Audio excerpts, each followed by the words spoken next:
पिछले पार्ट में हमने देखा था कि जियान ने फिनिक्स ट्राइब के 2 ग्रेट एल्डर्स को हरा दिया था और बाद में जियो फेंग को भी कैप्चर कर लिया था। वो उन्हें पकड़कर फेंग वैन से कहता है कि वो वापस फिनिक्स ट्राइब लौट जाए और ड्रैगन क्लैन की ये लड़ाई जब तक खत्म नहीं हो जाती तब तक वो वापस पीछे मुड़कर ना देखे और साथ ही इस लड़ाई में बिल्कुल भी इंटरफेयर ना करे। फेंग वैन के लिए ये चीज मानना थोड़ा मुश्किल थी क्योंकि ड्रैगन आइलैंड की ये लड़ाई उनके लिए बहुत ही ज्यादा इम्पोर्टेंट है, पर मजबूरन वो अपने क्लैन के 2 इतने पावरफुल एल्डर्स और साथ ही साथ सक्सेसर को खो नहीं सकती। इस वजह से उसे जियान की बात माननी पड़ती है। वो अपने सभी साथियों को लेकर वापस फिनिक्स ट्राइब लौट जाती है और फिर जियान और उसके दोस्त फिर से ड्रैगन आइलैंड की तरफ निकल पड़ते हैं। अब इस पार्ट की स्टार्टिंग ड्रैगन आइलैंड से ही होती है, जहां हम ईस्ट ड्रैगन आइलैंड के बॉर्डर को देखते हैं। वहाँ के हालात बहुत ज्यादा खराब थे, सारे गार्ड्स मारे जा चुके हैं। अभी वहाँ पर ही किंग और एल्डर ज़ूलिन पहुँचे हैं। वो दोनों सेंटर पैलेस को छोड़कर कभी यहाँ नहीं आते, लेकिन उन्हें खबर मिली कि यहाँ हालात बिगड़ चुके हैं, इस वजह से उन्हें यहाँ आना पड़ा। वो पहुँचकर देखते हैं कि कोई भी गार्ड जिंदा नहीं है।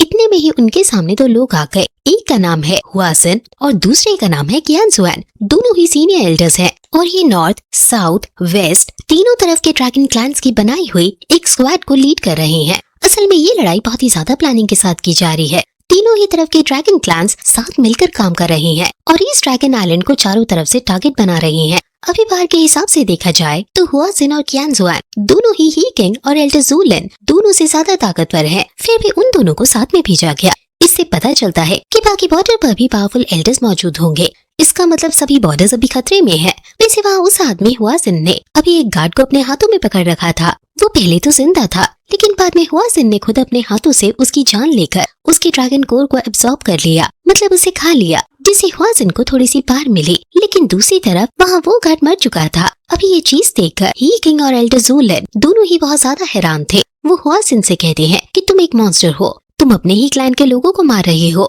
और साथ ही अपने ही किंग के खिलाफ तुमने लड़ाई छेड़ दी। इस चीज पर हुआसिन कहता है कि इस लड़ाई का पूरा क्रेडिट मुझे नहीं चाहिए और वैसे भी तुम छोटी सी बच्ची को ड्रैगन किंग कह रहे हो। असल में पागल तो तुम लोग हो चुके हो। ड्रैगन किंग सिर्फ कोई पावरफुल पर्सन ही बन सकता है और हमारे किंग्स के अलावा ये चीज और किसी के लिए नहीं है। अभी ही किंग एल्डर ज़ूलिन से कहता है कि इन्हें समझाने का कोई फायदा नहीं है, ये हमारी नहीं सुनने वाले। अगर इनमें दिमाग होता तो ये लोग ये बात पहले ही समझ जाते, इसलिए अभी हमें इन्हें रोककर वापस सेंटर पैलेस की तरफ निकलना होगा। अगर चारों तरफ से इलाइट फोर्स सेंटर पैलेस की तरफ बढ़ेगी तो मुझे नहीं लगता कि मास्टर इन्हें रोक पाएंगे। यहाँ वो मास्टर जिया को कह रहा था। अभी ये बात एल्डर ज़ूलिन से कहकर वो तुरंत ही आगे बढ़ जाता है हुआसिन और कियानजुआन से लड़ने के लिए, जो देखकर एल्डर ज़ूलिन कहते हैं कि तुम बेवकूफ हो गए हो, दोनों ही पेंशेल लेवल पर है, तुम उनका मुकाबला नहीं कर सकते। अगर ही किंग के लेवल की बात की जाए तो वो 2 जोंग के स्टार पर है, मतलब वो उन दोनों से ही बहुत ज्यादा कमजोर है, लेकिन फिर भी वो उनसे लड़ने के लिए आगे बढ़ गया। अभी कियानजुआन तो तुरंत ही आकर ही किंग से लड़ाई करने लगता है। ही किंग एक भी अटैक उस पर नहीं कर पा रहा था क्योंकि कियानजुआन की स्पीड बहुत ही ज्यादा तेज थी। वहीं ये सब देखकर हुआसिन अभी एल्डर ज़ूलिन पर अटैक करने लग जाता है। उनका भी लेवल इनसे कम है, इसलिए वो भी कुछ नहीं कर पा रहे थे। अभी कुछ मिनट्स तक ये लड़ाई चलती है और ही किंग देखता है कि वो उन्हें नहीं हरा सकते, इसलिए वो तुरंत ही अपने ब्लड एसेंस को बम करने लगता है। इससे कुछ वक्त के लिए उसे बहुत ज्यादा पार मिल जाएगी और वो उन दोनों को वहाँ रोक पाएगा, जिस दौरान एल्डर ज़ूलिन वापस यहाँ के पास लौट सकते हैं सेंटर पैलेस को प्रोटेक्ट करने के लिए। अभी उसने तुरंत ही अपने ब्लड एसेंस को बम करना शुरू कर दिया था। कियानजुआन तो कह रहा था कि तुम बिल्कुल बेवकूफ हो चुके हो, एक बच्ची को बचाने के लिए तुम खुद की जान दे रहे हो, लेकिन ही किंग के लिए लॉयल्टी ही सब कुछ है। अभी एल्डर ज़ूलिन भी ही किंग को समझाने की कोशिश करते हैं कि ऐसा करना ठीक नहीं है, लेकिन ही किंग ऑलरेडी सब कुछ शुरू कर चुका था। वो एल्डर ज़ूलिन से कहता है कि मैं इन्हें ज्यादा देर तक नहीं रोक पाऊंगा, इसलिए आप मौका देकर यहाँ से निकल जाओ। अब एल्डर ज़ूलिन को भी मजबूरन ये बात माननी पड़ती है। वो तुरंत ही वहाँ से जाने लगे थे, लेकिन इतने में ही वहाँ हुआसिन ने अपनी पावर रिलीज करते हुए उस ट्रैप मैजिक को डिस्ट्रॉय कर दिया जो ही किंग क्रिएट करना चाहता था, और तुरंत ही कियानजुआन को एल्डर ज़ूलिन के पीछे भेज दिया, जिससे वो रास्ते में ही उन्हें खत्म कर दे। उनका मोटिव बस यही है कि वो जितने ज्यादा हो सके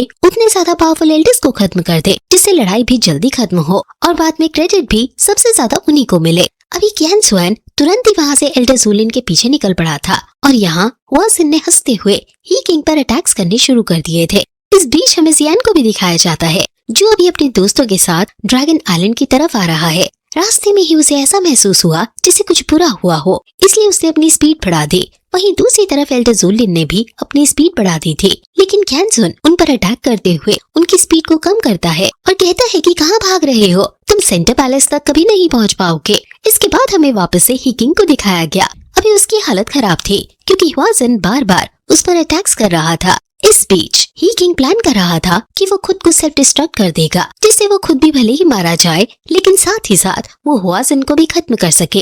लेकिन ये बात ह्वाजन ऑलरेडी जानता है, इसलिए वो ही किंग को ऐसा नहीं करने दे रहा था। साथ ही वो ही किंग से कह रहा था कि तुम खुद की लाइफ इस तरह से वेस्ट क्यों करना चाहते हो? अगर तुम अपनी बॉडी को डिस्ट्रॉय कर लोगे तो इससे तुम्हारा स्पिरिट कोर भी डिस्ट्रॉय हो जाएगा, फिर उसे मैं एब्सॉर्ब नहीं कर पाऊंगा। तुम सोचो उससे मुझे कितनी ताकत मिल सकती है। अभी इसी बीच ही किंग फिर से ह्वाजन को ट्रैप करने की कोशिश करता है, लेकिन ह्वाजन इस बार उसके ट्रैप पे नहीं फंसता और उसे दूर फेंक देता है। अभी ह्वाजन ने अपने मैजिक पावर से उसे पकड़ लिया था और कह रहा था कि अब तुम कहीं नहीं भाग सकते और न ही अब तुम्हारे पास इतनी पावर है कि तुम मुझसे लड़ पाओ।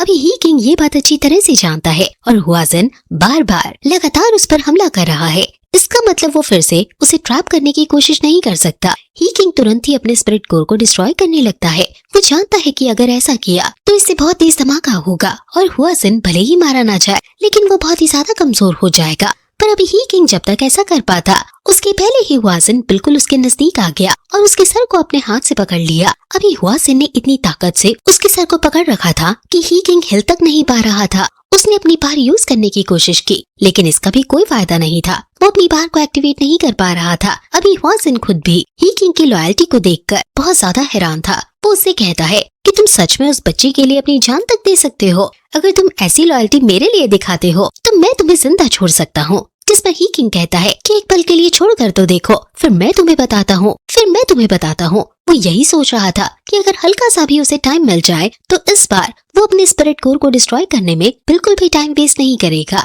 लेकिन ह्वाजन कहता है कि तुम बेवकूफ हो, मैं तुम्हें बिल्कुल नहीं छोड़ने वाला, तुम अभी यही मारे जाने वाले हो। इतने में ही ह्वाजन नोटिस करता है कि उसे किसी ने पकड़ लिया। सेम उसी तरह जिस तरह से उसने ही किंग को पकड़ रखा था। ये और कोई नहीं बल्कि जियान था। वो कब वहाँ पहुँचा इस चीज की खबर ह्वाजन को भी नहीं लगी। हालांकि वो ये जरूर महसूस कर पा रहा है कि जियान कोई मामूली लड़का नहीं है, वो ताकतवर है और जियान ने जितने फोर्स के साथ उसका सर पकड़ रखा है वो इजीली उसके सर को फोड़ सकता है। अभी ह्वाजन थोड़ा सा घबरा गया था। जियान ने जैसे ही थोड़ी सी पार बढ़ाई तो उसकी आंखों में से खून निकलने लगा। वो जियान से कहता है कि मैं तुम्हें नहीं जानता और मेरी तुमसे कोई दुश्मनी भी नहीं है, इसलिए हम बैठकर बात कर सकते हैं। जिस पर जियान कहता है कि तुमने मेरे दोस्त को पकड़ रखा है, पहले उसे छोड़ दो, फिर हम आराम से बात करेंगे। हालांकि ही किंग तुरंत ही जियान से कहने लगता है कि ऐसा बिल्कुल मत करना, ये बैनशेन लेवल का कल्टीवेटर है, अगर तुमने इसे छोड़ा तो फिर से इसे हराना बहुत मुश्किल होगा। असल में ही किंग को अभी जियान के पार के बारे में नहीं पता, इसलिए उसके हिसाब से ह्वाजन अभी ही मारा जाए तो ही सही है। साथ ही ह्वाजन भी लग नहीं रहा था कि ही किंग को छोड़ेगा, इसलिए जियान थोड़ा सा प्रेशर बढ़ाते हुए कहता है कि ठीक है, तो फिर देखते हैं कि तुम पहले अपने हाथ का प्रेशर बढ़ा पाते हो या मैं अपने हाथ का प्रेशर बढ़ा पाता हूँ। ह्वाजन को ये अच्छी तरह से पता था कि जियान बिल्कुल सीरियसली ये चीज बोल रहा है, इसलिए उसने तुरंत ही किंग को वहाँ से दूर फेंक दिया और जियान ने भी उसे छोड़कर ही किंग को पकड़ लिया। अभी जियान उससे पूछ रहा था कि तुम ठीक तो हो। साथ ही जियान ने उसे एक रिकवरी पिल भी खिला दी थी, जिसके बाद ही किंग जवाब देता है कि तुमने गलत किया, तुम्हें उसे वही मार देना चाहिए था, ये बहुत अच्छा मौका था, वो पेंशेंट लेवल पर है। साथ ही किंग जियान से कहता है कि वो मास्टर की मदद करने के लिए निकले, जब तक वो यहाँ ह्वाजन को संभालेगा। पर ये चीज तो हम और जियान दोनों ही अच्छे से जानते हैं कि वो किस तरह से उसे संभाल रहा था। और वैसे भी जियान के लिए ह्वाजन को हराना कोई बड़ी बात नहीं है, वो तुरंत ही आगे आ जाता है। अभी ह्वाजन नहीं जानता कि जियान कौन है, इसलिए वो जियान को यही समझा रहा था कि उसे ड्रैगन क्लैन के मामलों में इंटरफेयर नहीं करना चाहिए, वरना बाद में आगे चलकर उसे इस चीज से बहुत प्रॉब्लम होगी। जिस पर जियान जवाब देता है कि मुझे इस चीज से कोई फर्क नहीं पड़ता, और वैसे भी यहाँ जितने लोग मुझे प्रॉब्लम देने के बारे में सोच सकते हैं वो आज मारे जाने वाले हैं, इसलिए अब इस बात का कोई फायदा नहीं। अभी जियान जब ये बात अपनी पूरी करता है, उसी बीच ह्वाजन को महसूस होता है कि उसके पीछे कोई है, और जैसे ही वो वहाँ पीछे पलटता है तो वहाँ वो जियान को देखता है। जियान ने भी उसे अपनी पार से पकड़ लिया था, जिस वजह से ह्वाजन हिल नहीं पा रहा था। लेकिन इस बीच वो ये जरूर समझ गया कि जियान तो शेंग लेवल पर है। हालांकि उसने ये चीज समझने में बहुत देर कर दी, क्योंकि अब वो जियान की पकड़ से नहीं निकल सकता। जियान अपनी फ्लेम की मदद से उसकी सारी पार बंद कर रहा था, और बाद में उसने उसकी सारी पार को सील कर दिया, जिसके बाद अब ह्वाजन किसी काम का नहीं है, मतलब वो अपनी ताकत का इस्तेमाल नहीं कर सकता।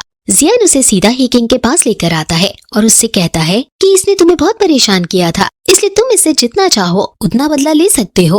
हालांकि जियान ही किंग से पूछता है कि आखिर वो यहाँ क्या कर रहा है, क्योंकि ही किंग जैसे पावरफुल सपोर्टर्स को तो जियान के नजदीक रहना चाहिए, जिस पर ही किंग कहता है कि वो और एल्डर ज़ुएलिन बॉर्डर को देखने आए थे क्योंकि उन्हें खबर मिली थी कि यहाँ के हालात खराब हैं। और इसी बीच उनकी मुलाकात हुआजन और क्यान जुआन से हुई। अभी जियान पूछता है कि क्यान जुआन कौन है, लेकिन इतने में ही याओ मिंग और जियान के बाकी साथी क्यान जुआन की बॉडी को लेकर वहाँ पहुँच गए और कहने लगे कि शायद क्यान जुआन यही है, ये हमें रास्ते में मिला था। अभी एल्डर ज़ुएलिन भी साथ थे। ही किंग ये देखकर हैरान था। वो कहता है कि तुम लोगों ने क्यान जुआन को भी पकड़ लिया, जिस पर याओ मिंग कहता है कि हाँ, ये बहुत कमजोर था, इसे हराने में मुझे कोई प्रॉब्लम नहीं हुई।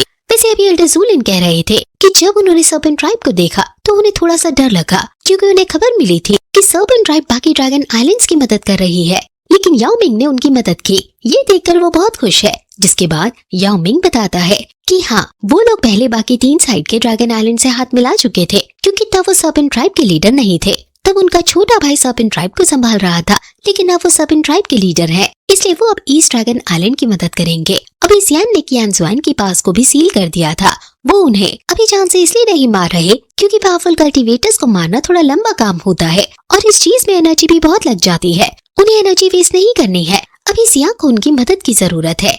जियान अभी एल्डर ज़ुएलिन से जिया के बारे में भी पूछता है तो वो बताते हैं कि तीनों ड्रैगन किंग्स ने सेंट्रल पैलेस को घेर लिया है और साथ ही उन्होंने एक प्रोटेक्टिव बैरियर पहले से ही वहाँ क्रिएट कर दिया है जिससे बाहर का कोई अंदर न जा सके और अंदर का कोई बाहर न आ सके। अभी सेंट्रल पैलेस में उनकी आर्मी ऑलरेडी एंटर कर चुकी है, इस वजह से इन्होंने भी यहाँ से लौटने की सोची, लेकिन ये चीज इनके लिए मुश्किल थी। पर जियान ने उन्हें बचा लिया है, इसलिए वो साथ में सेंट्रल पैलेस की तरफ बढ़ सकते हैं। ये लोग यहाँ से निकल गए और इसी बीच में सेंट्रल पैलेस का सीन दिखाया गया जहाँ जनरल फेंग, जो कि गार्ड्स की एक बहुत बड़ी आर्मी को लीड कर रहे थे, ईस्ट ड्रैगन आइलैंड को प्रोटेक्ट करने के लिए वो अभी दुश्मन जनरल जुआन मू से हार चुके हैं और जुआन मू ने उनके चेहरे पर पैर रख रखा है। हालांकि जनरल फेंग हार नहीं मान रहे थे, उन्होंने बार बार कोशिश की उससे लड़ने की, लेकिन वो उसे नहीं हरा पाए। अभी जुआन मू कह रहा था कि तुम बेवकूफ हो, हम एक ही क्लैन से बिलोंग करते हैं, इसलिए तुम्हें बेवजह अपनी जान गंवाने की जरूरत नहीं है। वैसे भी हम सही का साथ दे रहे हैं। ड्रैगन किंग के चलते हमारे ड्रैगन आइलैंड के 4 टुकड़े हो चुके थे,